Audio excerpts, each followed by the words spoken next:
Jéhovah, Yahvé, Adonai, appelle-le comme tu veux, c'est le Dieu des cannibales. Je te le démontre. Ouvre ta Bible. Dans l'Ancien Testament, Deutéronome 20, 10. Regardez ce qui est écrit. Écoutez bien, écoutez bien. Quand tu t'approcheras d'une ville pour l'attaquer, tu lui offriras la paix. Si elle accepte la paix et t'ouvre ses portes, tout le peuple qui s'y trouvera te sera tributaire et asservi. Si elle n'accepte pas la paix avec toi et qu'elle veuille te faire la guerre, alors tu l'assiégeras. Et après que l'Éternel, ton Dieu, l'aura livré entre tes mains, tu en feras passer tous les mâles au fil de l'épée. Mais tu prendras pour toi les femmes, les enfants, le bétail, tout ce qui sera dans la ville, tout son butin. Et tu mangeras les dépouilles de tes ennemis que l'Éternel, ton Dieu, t'aura livrés. Vous avez entendu ? Tu mangeras les dépouilles de tes ennemis que l'Éternel, ton Dieu, t'aura livrés. C'est ainsi que tu agiras à l'égard de toutes les villes qui sont très éloignées de toi et qui ne font point partie des villes de ces nations-ci, mais dans les villes de ces peuples, dont l'Éternel, ton Dieu, te donne le pays pour héritage. Tu ne laisseras la vie à rien de ceux qui respirent, car tu dévoueras ces peuples par interdit. Les Essiens, les Amoréens, les Cananéens, les Phéréziens, les Éviens et les Jébusiens, comme l'Éternel ton Dieu te l'a ordonné, afin qu'ils ne vous apprennent pas à imiter toutes les abominations qu'ils font pour leur Dieu, et que vous ne péchez point contre l'Éternel votre Dieu. Et après ça, vous vous demandez pourquoi est-ce qu'ils ont été expulsés de tous les pays. Voici ce que l'on retrouve dans la Bible hébraïque, dans la Bible des kabbalistes, talmudistes, satanistes, dans la Bible des talmudo-jésuites. Et écoutez ce qu'ils ont fait à nos ancêtres.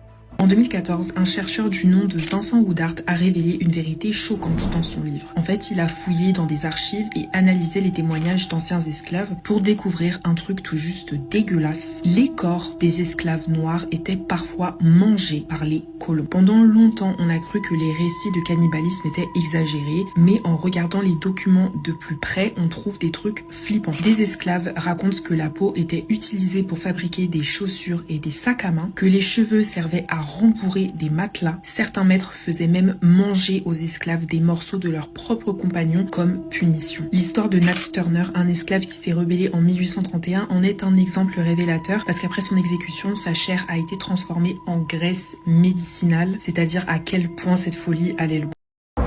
Car oui, en effet, c'est bien eux qui ont mangé nos ancêtres. Imaginez-vous nos ancêtres face à des hordes de cannibales. Mais écoutez ce témoignage de Marion Sigaud, l'historienne. Écoutez bien. On a vendu des vêtements en peau humaine. On a vendu des bottes en peau de Vendéen. On a vendu des vestes en peau de Vendéenne. On a vendu du savon en graisse de Vendéenne. Faut le savoir, ça, quand même. Faut le savoir. Et ça, c'est la République. La République qu'on nous vend. La Révolution française. Alors ça suffit. Maintenant, vous allez voir que son récit correspond totalement au récit fait par les personnes dans cette conférence. Écoutez bien.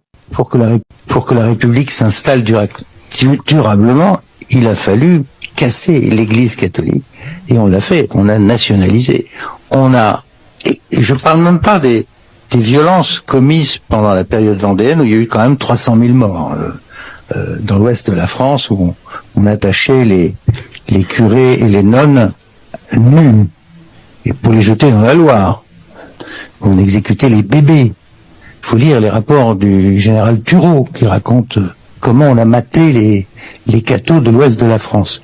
Mais après, pendant la préparation de la loi, on a viré les moines des monastères. Manu militari. Ceux qui ne signaient pas, qui ne se rendaient pas à la République, étaient virés. Beaucoup sont partis à l'étranger. Je rêve.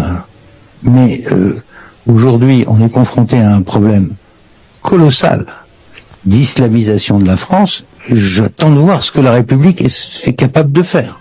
Et maintenant, qui sont les élites? Que ce soit les élites païennes, que ce soit les élites hébraïques, que ce soit les élites islamiques ou même encore chrétiennes. Elles œuvrent toutes dans un même but. Vous avez entendu?